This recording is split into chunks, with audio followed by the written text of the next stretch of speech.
জেগে যারা স্বপ্ন দেখে না তারা জীবনে কিছু করতে পারে না। নওগাঁর মান্দা থানা আদর্শ বালিকা বিদ্যালয় ও কলেজে একাদশ শ্রেণীর নবীন শিক্ষার্থীদের বরণ ও পাঠদান কার্যক্রমের উদ্বোধন অনুষ্ঠিত হয়েছে। নওগাঁ থেকে বিশেষ প্রতিনিধি সাইদুল ইসলাম হেলালের পাঠানো প্রতিবেদনে দেখুন বিস্তারিত। সোমবার দুপুরে প্রতিষ্ঠান হলরুমে এ উপলক্ষে সুধী সমাবেশের আয়োজন করা হয়। অনুষ্ঠানে সভাপতিত্ব করেন প্রতিষ্ঠানের সভাপতি মাইনুর রহমান। প্রধান অতিথি ছিলেন বিএনপির কেন্দ্রীয় নির্বাহী কমিটির সদস্য ও মান্দা উপজেলা বিএনপির সভাপতি এম.এ. মতিন। সমাবেশে বক্তব্য দেন উপজেলা বিএনপির সিনিয়র সহসভাপতি মোখলেসুর রহমান মকে।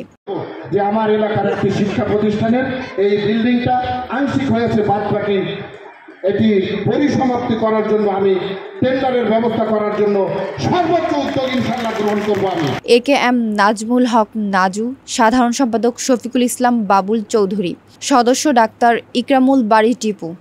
জেগে যারা স্বপ্ন দেখে না তাদের আত্মা নাই, তারা জীবনে কিছু করতে পারে না।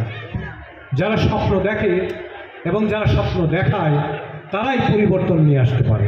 যুগ্ম সাধারণ সম্পাদক বেলাল হোসেন খান, সাংগঠনিক সম্পাদক শামসুল ইসলাম বাদল ও কুমার বিশ্বজিৎ সরকার, সিনিয়র প্রভাষক রুকনুজ্জামান, শিক্ষক প্রতিনিধি এনামুল হক, সহকারী শিক্ষক অনুপ কুমার মহন্ত ও আব্দুল মালেক। অনুষ্ঠান শেষে একাদশ শ্রেণীর পাঠদান কার্যক্রমের আনুষ্ঠানিক উদ্বোধন করা হয়।